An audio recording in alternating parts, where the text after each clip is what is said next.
Went to Walgreens, bought a glucometer because I never had one. So I was like, okay. Yep. So I bought one of them, and then it was close to 11 o'clock at night. Took my blood, and it was still in the 400 range. You're talking about, your target's 120, and then, you look back at the day and you were 150, and then you're like thinking all the time, like, okay, well, I could have done this better. I could have done this better.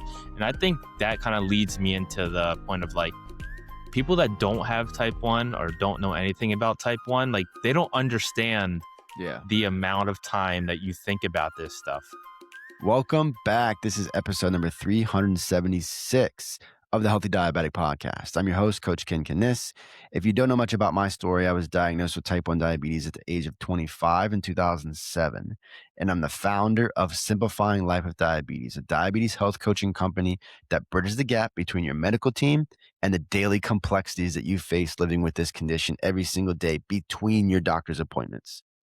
I truly believe that every single one of us living or caring for someone with type 1 diabetes only has one job, and that's to figure out what's going to work for you.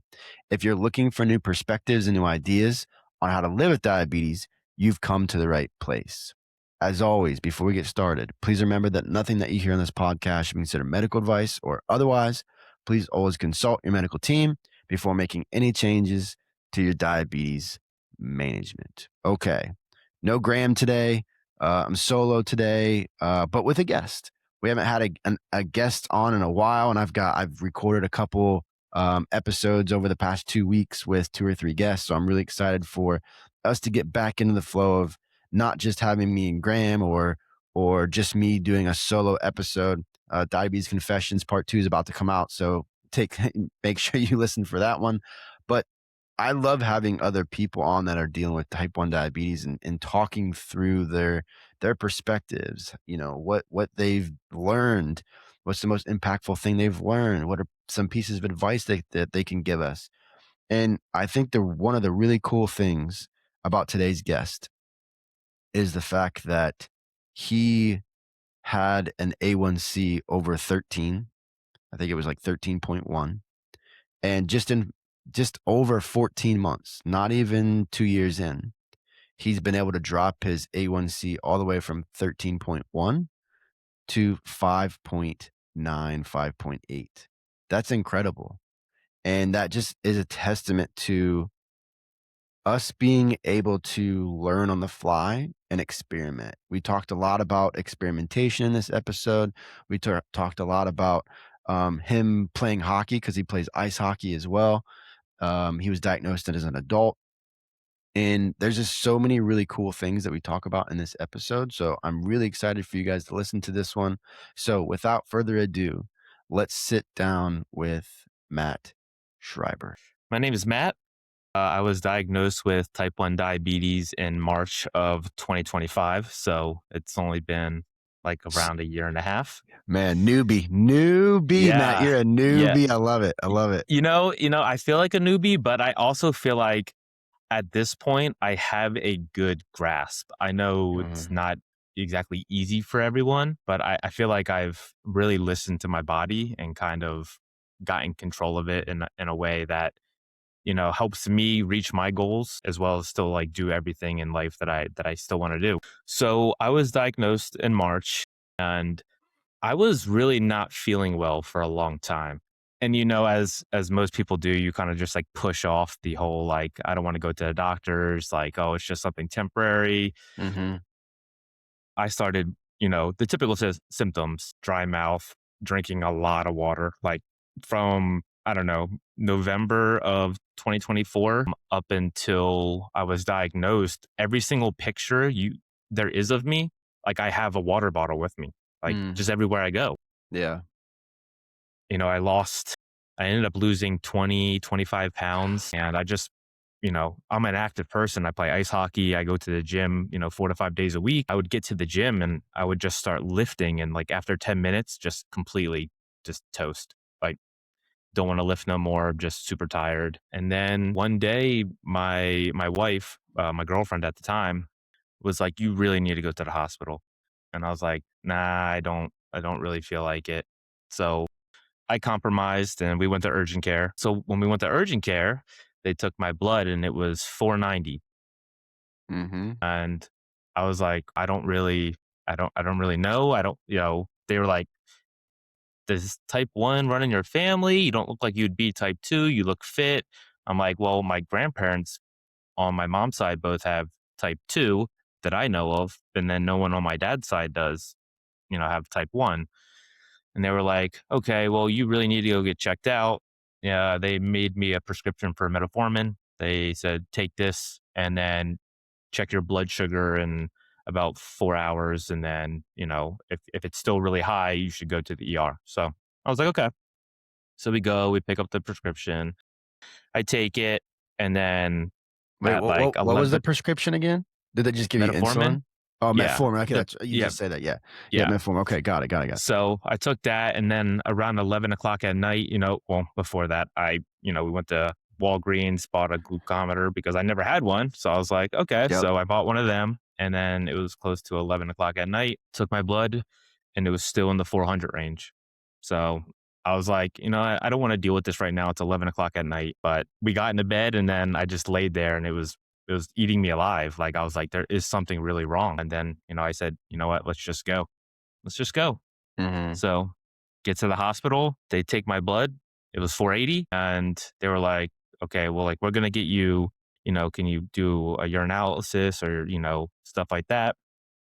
So they gave me an IV.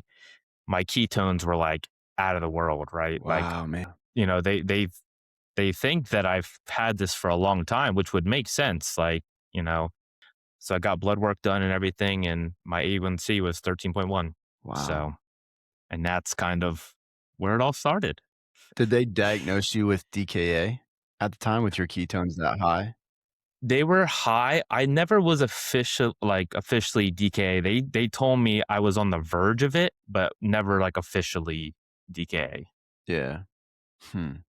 That's crazy, man. So, It's interesting because I had a similar situation. My only symptoms were urination and thirst, but I felt like that. I constantly had waters and Gatorades with me all the freaking time, going every 45 minutes to an hour, like for a long time. And it's just interesting when you think back and you're like, how long, when did this actually start? Like, I mean, it's so crazy to think about that. Like when you felt like awful for so long.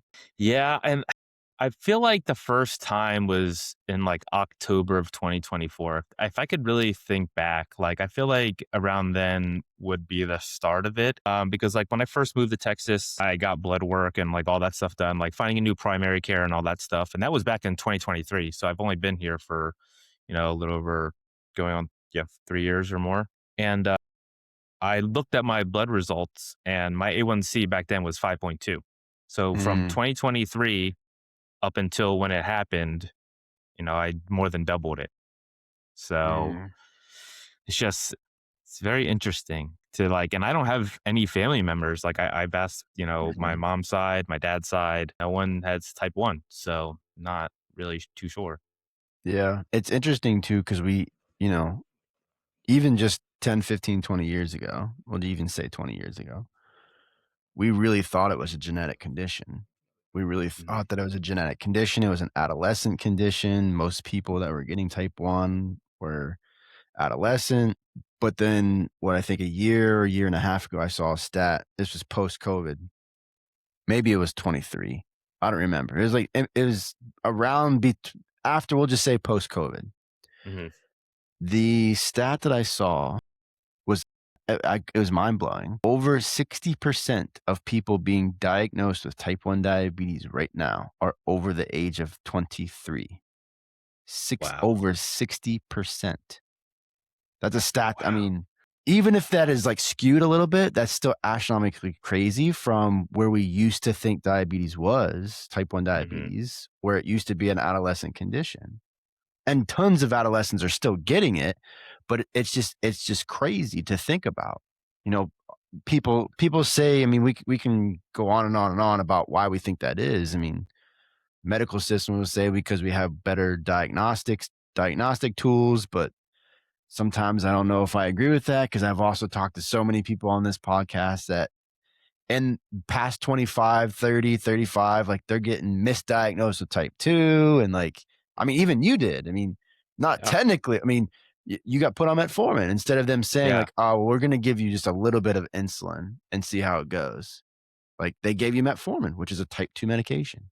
Yeah, and, it's funny, I was listening to one of your episodes with Graham, and I heard that one of the things was he was taking a GLP-1, Yeah. and, y my my endo asked me if I wanted to try it because they said, like, Yeah. "Oh, it's not for type 1, but, wanna try it." So I did try it, and I can't.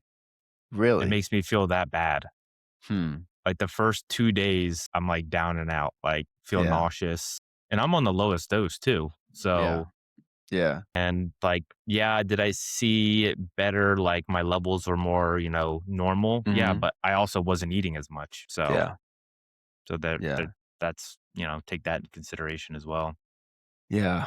The GLP-1s are really interesting, right? Like if Mhm. you would, I don't know how many episodes I've talked. Me and Graham have talked about this. Yes. I Yeah. don't know how many episodes you are in right now, Yeah. but we have talked about this over the past 2 months, probably I would say 2 or 3 episodes. It's come up, and if you would have asked me 2 years ago, I would have said this is the dumbest thing in the world. Why are we doing this? I had the fitness mindset. My whole entire career, basically coaching career, has been in the fitness industry.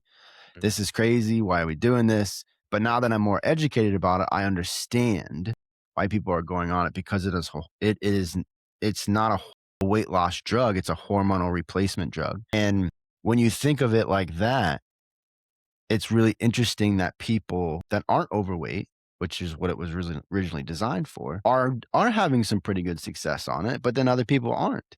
I mean, I have fitness clients that are on it that aren't getting results on it whatsoever. So Mhm. it really depends on the person. And with you, I also wonder, it's like, even though you were on the lowest dose, okay, I've also heard other people say like the first 24 to 48 hours, maybe in 72 hours aren't great, but the rest of the week is actually really, really good. So it's just like, it's one Yeah. of those things that you think about too. Yeah, I would say that, yeah, like, the first 2 days was bad for me. The next 3 days were good, and then it would slowly start wearing off, right? Mm, So it's just like, did I feel like I got a good benefit from it? No. So mm, I was just like, I'll just stop taking it, and yeah, everything it's been fine since. So mm, hmm. So you feel like how do you feel like things are going now that you're basically a little bit more than a year and a half out? I would say things are going really good. Like I said, I feel like I have a really good grasp on it. I'm a very routine style person, so Nice. I eat a lot of the same things all the time. So I know, like, hey, if I eat this, I take this many units. If I eat this, I take this many. And I've kind of like learned how my body goes because I can eat the same thing, like peanut butter and jelly sandwich. I can eat that every single day for lunch. It does not bother me. So, and I'm a big pasta guy, which is, not the best, but yeah, so I have no problems eating the same things, but I am MDI, so I have no Mhm, pump. I've thought about it, but I really felt like I wanted to get the MDI down so I could really be in tune with myself and really like fully understand. I did sign up for the Omnipod 5 to do the free trial just to mm. kind of introductory to see if it's like something that I want, How long but is that trial? When you do 30 that, how long? days. That's what I thought. Yeah. Okay. Yeah. Yeah. So, and I'm very proud of where I started and then where I'm at now. Like I said, I started at a 13.1 in March of 2025, and then just before my 1 year anniversary, I got blood work at the beginning of March, and I was down to a 5.9. So in less than a year's time, I was able to more than half my A1C. Yeah. So I was Everything's just getting back to where it's supposed to be. Yeah, yeah, exactly, and it took a lot of hard work, and I give my wife so much credit, right? Like, at the beginning when I was first diagnosed, I was, like, devastated. Like, I didn't know. I was like, "What's going on with my body? Like, why did this randomly happen?" I eat healthy, I work out daily. Like, how would this happen? And, when I was going through that stage of being upset and sad and, why me type of thing, like, she was diving like straight first, like books, researching, like really like getting into it all. And I was like, wow. And at the time, she was my girlfriend. And I was like, I'm going to marry this woman. It worked out And for the so I did. best. Yeah. Yeah. That's And awesome, I dude. did. That's Yeah. awesome, So man. she's been huge. But, I just kind of over time, I've tested a lot of foods, even foods that I probably shouldn't. Like, hey, this is a very high sugar, high carb meal. I kind of want to eat it anyway and see what happens. Right. Like, I want to be able to see what my insulin sensitivity is, how much units I am, like unit for like insulin to carb ratio, things like that. And then I'm also, like I said, a very active person. So, gym, certain things affect me in certain ways. Like lifting heavy, for me, lifting heavy, my sugar goes up. But if I Mhm. run, my sugar goes down. Yep, But if same I with me. walk, my sugar drops down like crazy. Really? Okay. Yeah, like like Yeah. one of my funny things, and I have a couple videos or reels on my Instagram page, is like me taking my dog for a walk, right? And I Mhm. kind of just use that as like my funny, like I need to go walk my sugar down, but I'm really taking her for a walk, Mhm. and that's like one of the things that really helps me. But yeah, so it's just like I would say overall everything's pretty good. I still have my bad days. I still have my frustrating times from like, I don't understand. I ate the same meal last week and I'm still going up. Like, what's going on? Yeah. And then it kind of gets you into that mindset of like, oh man, I just got to give myself more insulin. But then like you don't know how much you have on board still. So then you start like quote unquote rage bolusing. And then you get into like a spiral, which is hard to get out of sometimes because then you're Mhm. just correcting the ups and downs. Yeah. So, Yeah. It's a hard pill to swallow, especially on MDI because we don't know how much mhm, is on board, right? And not that when you're wearing a pump, it's 100% correct because it's all based off of what your insulin sensitivity is. Like if your insulin sensitivity is heightened, the pump doesn't know that. It's mhm, just going based off of the calculations of how fast the math says your insulin's gonna break down.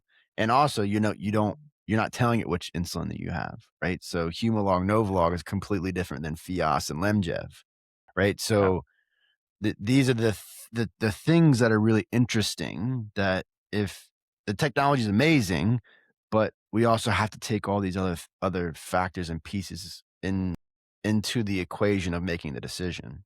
Yeah, I haven't really like so I like I said, I am still new to the diagnosis, so I don't really Yeah. know all of the different types of insulin, right? Like I know Yeah. like like for the longest time my doctor would ask me a question, I'm like, "Am I fast acting?"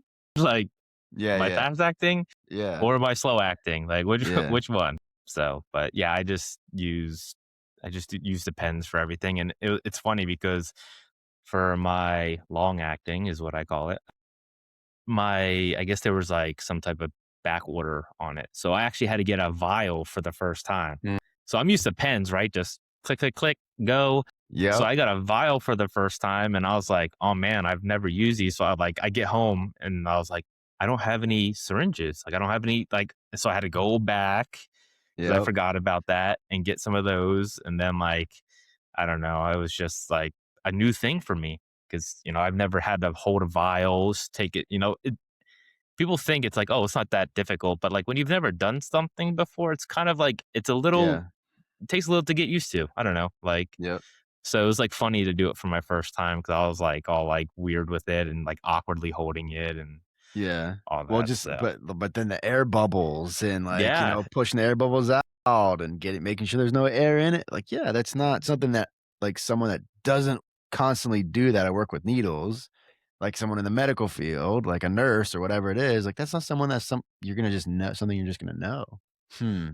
Well, 5.9, man, you gotta be doing something right. Yeah, so I actually have an appointment with my endo soon. I'm probably sure that it's not a 5'9" anymore because I, you know, got married, went on a honeymoon. Wouldn't say that I ate the best or Mhm. drank the best, but I'm slowly getting my way, back into the Mhm. groove of things. So Yeah. Did you say you're on a CGM or no? Yes, yes, I am CGM. I use a Dexcom G7 15-day. Mhm. I love it. I think it's really great. I did try the Libra 3, Mhm. and I prefer Dexcom. I think the cool thing about the Libra is, like, it updates every minute, which is awesome. I mean, Dexcom, Yep. I'm sitting there, like, waiting 5 minutes, so I'm, like, on my phone, like, just, Yep. constantly pulling it out to see what it's at, but Yep. overall, I used the Libra for about a month, and then I just feel like the Dexcom was a little bit more accurate, and Mm. maybe it's what I started on, so I Get that just naturally bias. kinda yeah, just a little bit of a bias, but I'm sure it works great, you know? Yeah, So, I feel like both of those are probably the most popular ones right now, mhm. more readily used than really any of the other ones. I mean, you got Eversense 365, which is the implantable one, you know, Yeah, I've heard I think about that. I would like to try that one. I think it looks very interesting. I see a bunch of people just saying, like, "You just take it off, put it back on." It's yep, you can like take it off, take it on whenever you want, and it uploads it right away. Like, it uploads the data to your phone right away, so, like, if you go in the pool or if you don't wanna wear it in the pool, or because I believe you can wear it in the pool just like you would the Omnipod or the Mhm. Dexcom or anything else, but it has that silicone thing that you just literally just take it off and just slap it right back on, so and it comes with you get, like, 2 or 3 every couple months. I mean, shoot, it's like yeah. Yeah, no, it sounds very convenient. I mean, I was happy to go to the 15-day because, like, you think about it, like, every 10 days, you gotta do the Dexcom G7, and then they give you a 15-day, so then you're like, "Oh, man, I only gotta do this twice a month now? Like, this is Mhm. great." And Yeah. now, like, I'm like, "Well, that's backwards for me because 'cause I'm gonna start the Omnipod, and it's every 3 days you have to change it, so then you're doing" yeah, like, I don't know. I don't know how I'm gonna deal with that, honestly, because the reason why I think it's like a personal mental block on a pump, Yeah. especially a tube one, because with being active and, I see people all the time, I see they're very active and they have it and they have no problems. I feel like it would get pulled out a lot, and that's just my concern. Like, I play ice Yeah. hockey, a physical sport, I don't know how it would deal with that or where would I place it when I'm playing? Like, I don't know. I just have, like, a mental block about having another device on my body as well. Yeah. This is what I would say about it, right? Because 'Cause I've done both. Mhm, I was on pumping for a long, long time. Those things are gonna happen. However, what I will say, depending on how much control you want and how like, what type of control you want, pump can be a good thing or a bad thing. This is what I mean. When I was on a pump, I started when there wasn't really any algorithms, right? Maybe we had temp basals. We could do some things that had a basal algorithm. I think the tandem did. But then Control IQ came out and the automated system on Omnipod came out. And those things you were basically at, for me, I felt like I was at the mercy of the technology, not being able to utilize the skills that I learned over time by looking at trends, bolusing off of trends, being proactive with the trends. Because the technology, it detects you're going up, it gives you some insulin. It detects you're going down, it shuts off insulin, right? In a nutshell, it does more than that, but that's what it does. And if you're constantly waiting for all that stuff to happen, you're going to still have some fluctuations, which I think is the reason I really like some of the other pumps that are coming out that don't necessarily use the algorithms that Tandem and mhm. Omnipod use. Now, saying that, when I was on the Omnipod and Tandem, I loved both of them. They did a job, but you have to figure out how you're gonna use the technology. Are you gonna constantly be on the automated mode and let the algorithm do its job? Or are you gonna take over and be on manual mode? Yeah, I think the manual mode is what I would wanna do because it's basically like you being able to give yourself insulin without having to manually, like, do a shot the whole time, right? You just Mhm. go and say, "Okay, give me, this many units." And I think Yeah. with the Omnipod, you can do half units, right, too, Mhm. which Yeah, you is can which I is think you can nice. go down to, like, 0.25 or something like that. You Oh, can wow, go okay. low. You can go it's not like a pen. Yeah. On the Tandem one too, I believe you can go, like, really, really low, like, Mm. point 0.2 or maybe even less now of how much Yeah. insulin you give yourself.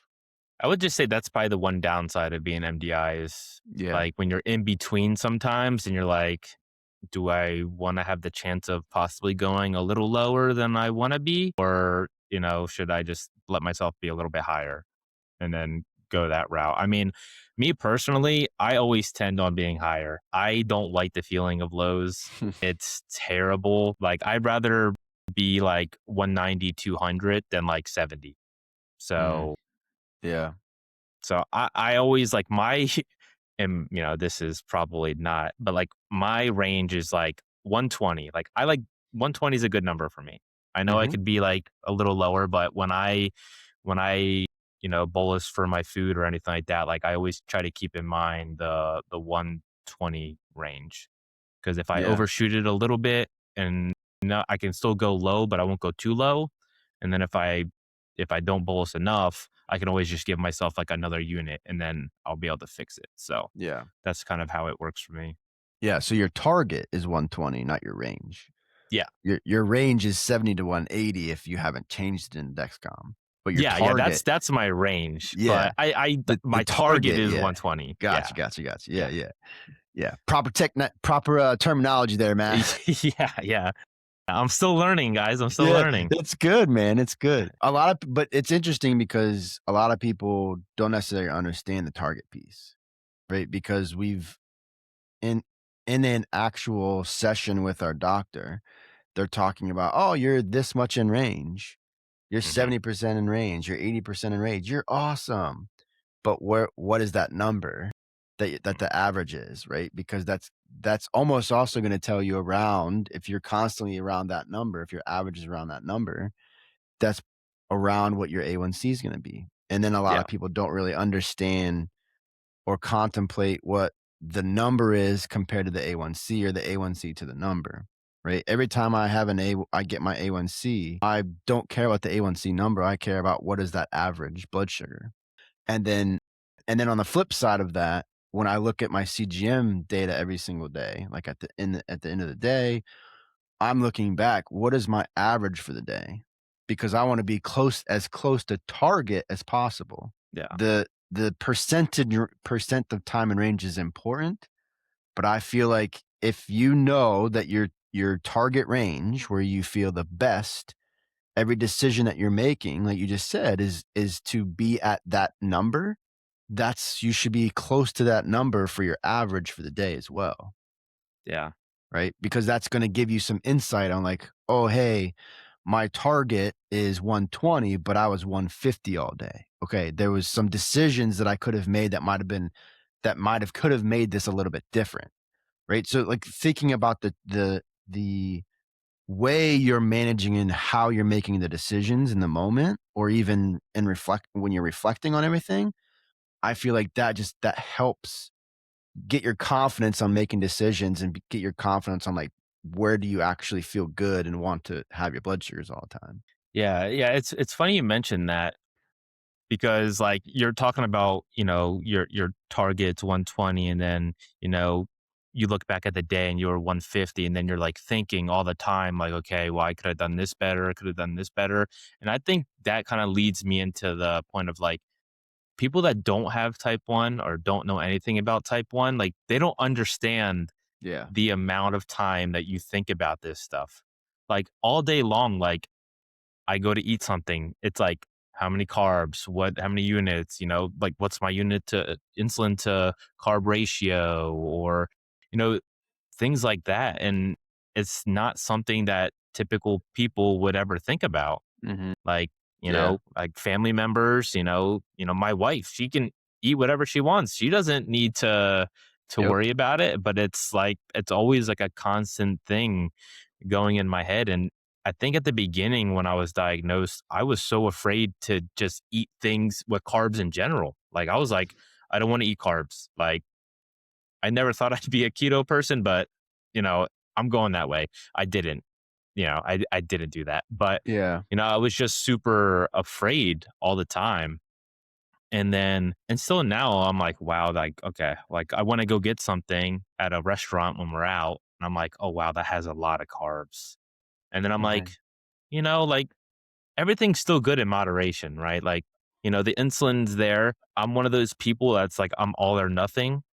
So when I do randomly have those cheat meals, I'm like, I have insulin, right? Like my insulin is supposed to help me for this, but I don't want to use 40 units of insulin a day. Like I want to be able to manage it where I'm not having to use as much, to do Mhm. my everyday life. Yeah. What I would say to that, man, and this is like, and this is the coach coming out of me. Yeah. What I would say to that, that is amazing as long as you don't feel restrictive in how you are managing that, right? Because that's what I see all the time. Like, so I don't want to take as much insulin or whatever. This is the way I really enjoy managing my diabetes, whatever it is. And then later on, they start getting creeping back up to resentment, to decision fatigue, closer to burnout, because they're making that decision because that's what they think they should be doing. When in essence, it doesn't matter what you consume. It really doesn't in terms of the blood sugar piece. There's other caveats to that, right? We want to make decisions that are good for our overall health, for our digestive system. That's not going to put us in like into insulin resistance. We want to make those decisions for sure. But if I want to go have a piece of pizza, my blood sugar is not going to stop me from going to have a piece of pizza. Having pizza, Yeah. ice cream with my girls, with the kids, like whatever Yeah. it is. Like I'm not doing that all the time, but that for me, that's when I realized that and understood how to even dose for those things, everything changed because now I didn't feel so restrictive in how I was managing the condition. Now I can literally make a decision and then walk away, regardless of whether that decision is going to work out the way I want to. Like it might, like oh shit, I missed dose. Like an hour later, I see my blood sugar rise. Crap, I missed dose. I didn't take enough. Well, now I know for next time. Yeah. And that And decision now becomes an afterthought.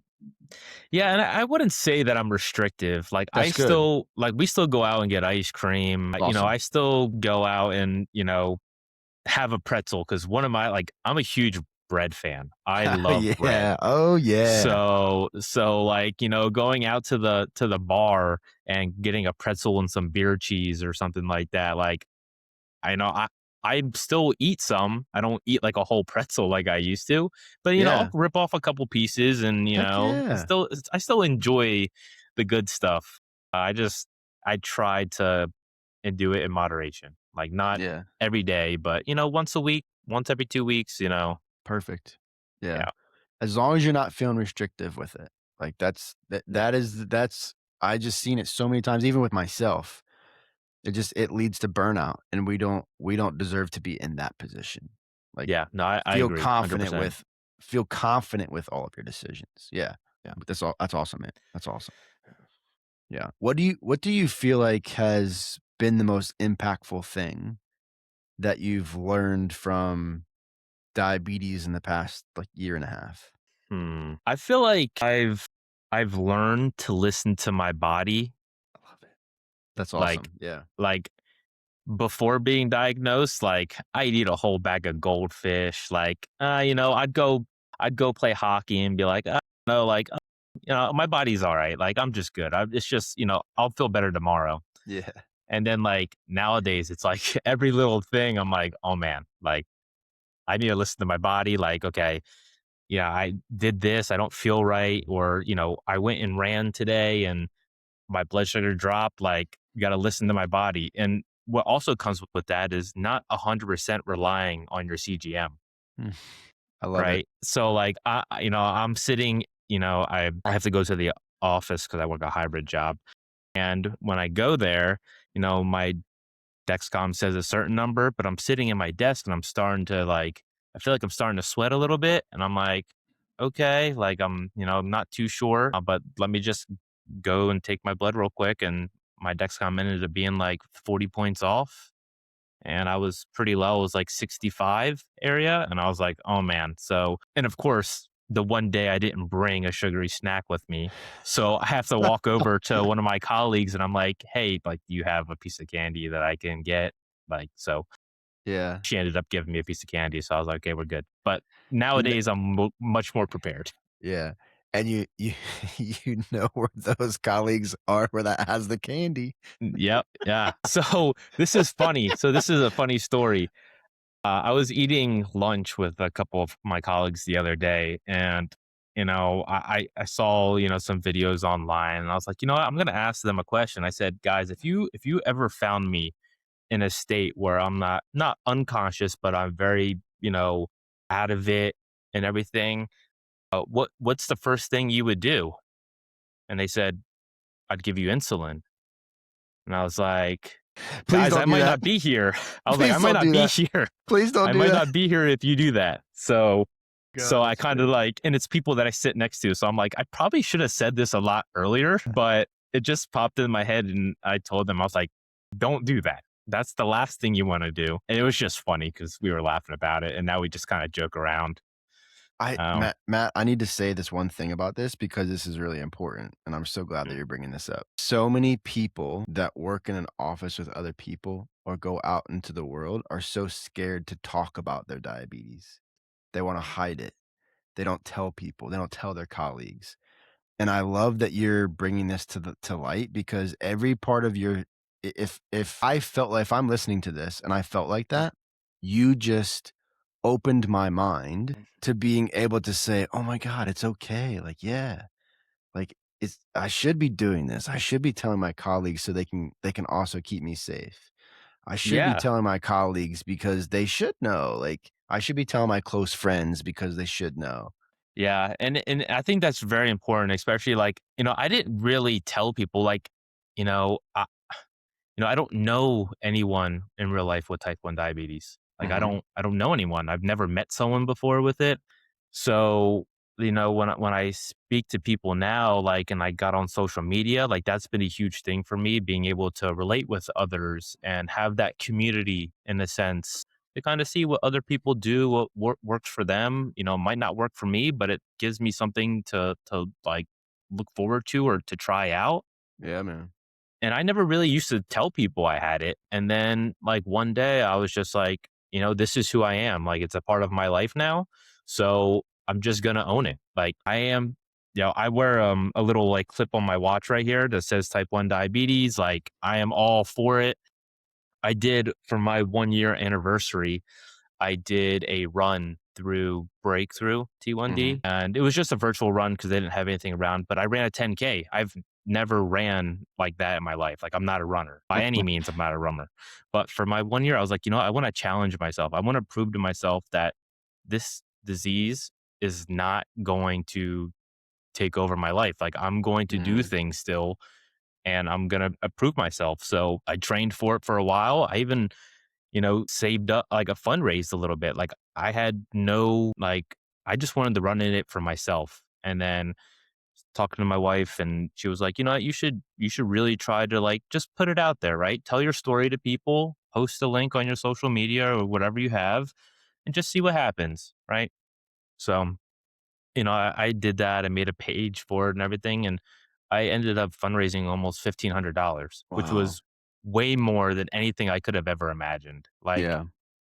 Like all people reaching out, people like, giving a link to other people and just kind of like doing a donation because, maybe they know somebody or, maybe they care about me or they just care about something that I'm passionate about now, which is Mhm. awesome. So, I did my 10K and man, it was the best feeling. I had so many emotions when I crossed the finish line, Mhm. my own finish line that that I made. Yeah. But yeah, my wife was waiting for me there at the end, and I just had so many emotions come over me. That's Like I awesome, was so dude. proud of myself and so thankful for the people around me that supported me through it all.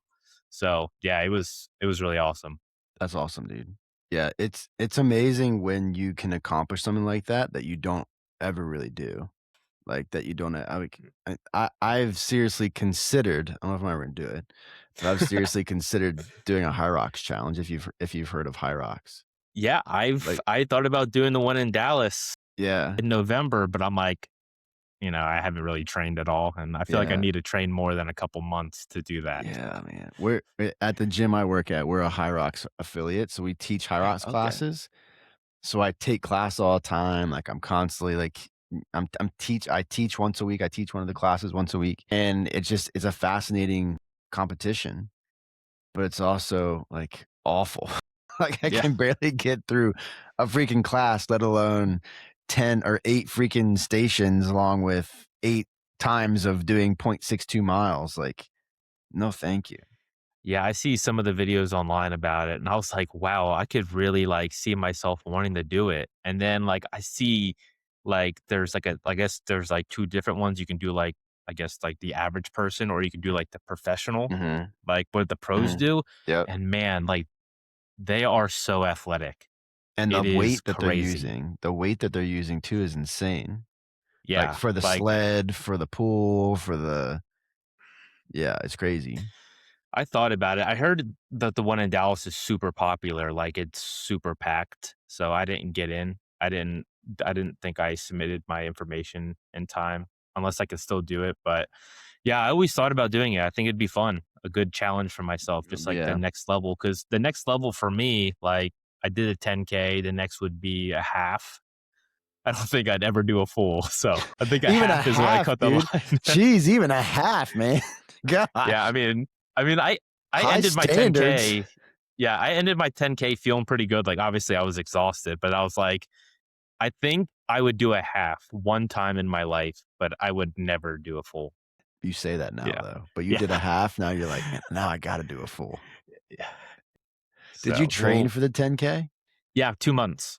2 months. So, went from because I just lift, like, my cardio is playing hockey. So, Mhm. other than that, I just lift, 4 to 5 days a week, and then, I started off with, like, just running a mile to a mile and a half to 2 to 3 to 4, and, did, like, hit interval training in between, and then did more of, like, a slower pace thing, more like, I guess, rehab or recovery. But, yeah, it took we trained because yeah, it took about 2 months. Yeah, I would say close to 2 months. Crazy. And I did, like, a little over an hour, so I was very proud of myself. Like, it was, like, a little bit more than, it was, like, a 10.5 minute mile was my average, so I Mhm. was very happy with that. Yeah. Yeah, that's good. That's Mm. pretty good. Yeah. Now you just gotta do High Rocks, man. I might Find a think about buddy. it Just now. find a buddy now. Like, cause if I'm gonna do it, if I actually do it, I'm gonna probably do it with like, do doubles. Do it with Yeah. someone. Cause that Yeah, I means would have to because you only have to do 4 stations instead of 8. yeah, you get a little break, you get a You still little have to do all break. the runs, but you only have to do 4 stations. Cause you do Yeah, 4, then your partner does 4. I'll have to think and see if I can find somebody. Maybe my wife. There you go. Hey, there you go. There you go. Yeah?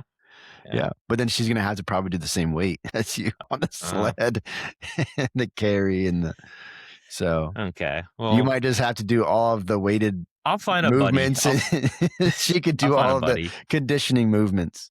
There you go. There you go. So, yeah, interesting, man. Cool.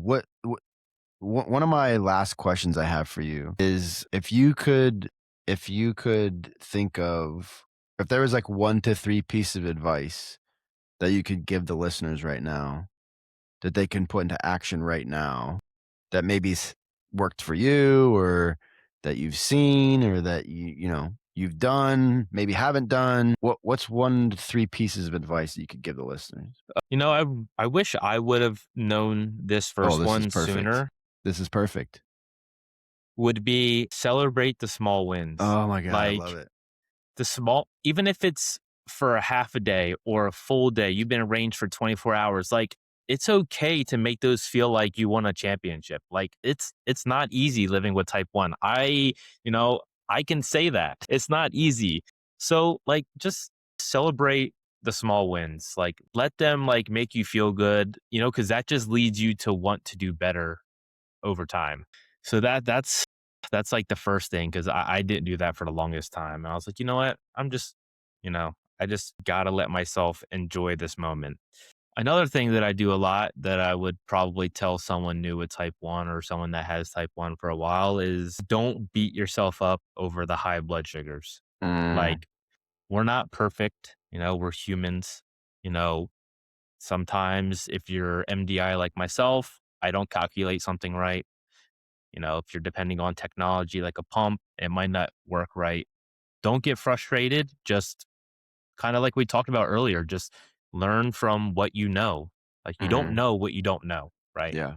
Love So it. once you learn and it happens, then you can work towards not allowing that to happen again.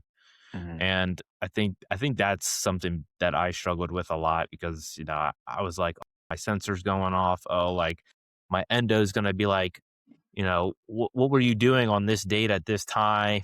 Like, asking me these questions and, Mhm. just, it happens. It's life. Um, Yeah. and then I guess the last one would be kind of like my story with my run, right? Like, don't let this disease limit you. Like, we are bigger than type 1 diabetes, right? Like, we can still do everything that we want to do or you dream about doing. Push yourself. It might take longer to get there, but Mhm. you can still get there. And that's like the most important part is like you can still get there and just keep pushing yourself. And one day you'll realize that all that time, paid off. I love it, man. Yeah. That I mean, man, yeah. Kudos, man. That's a that is a good place to end the conversation, man. Yeah. Yeah. That's a great place to end the conversation. This is Matt, this has been awesome. Thank you so much for coming on, giving us your wisdom of a pretty new diabetic. I love the fact that you have a 5.9. I can't wait to hear. I bet it's going to be better than you think. I The hope next so. one. I bet it's going to be better than you think this next Yeah. one. So we all got you in our thoughts and like, just, let's go, Matt. Thank you. Thank you. Yeah, I really man. appreciate you having me and giving me the opportunity to tell my story and hopefully it goes out and helps someone else. Yeah. So Yeah. Keep getting after it on social media. Everybody, Matt's Instagram handle will be in the show notes so you can connect with him. Like I always say when we have guests on, you have zero excuses not to connect with him because it's just a button that you have to click. So go on, follow his page, yeah. give him a high five, say hi to him. The more people that we have in the back of our thought processes of, what who can I reach out to Mhm. when I'm having a bad day with diabetes? Those diet buddies are so important. And even if isn't someone that you're necessarily going to reach out to right away, paying attention and talking and communicating with other people, that's where it's at. This Yeah. community is insane right now. It goes a long way. So like Ken said, like please reach out. I'm always available and always willing to talk. So Yeah. Love it. Cool, man. Thank you so much for joining us, everybody. Thank you so much for listening, and I will see everybody next time.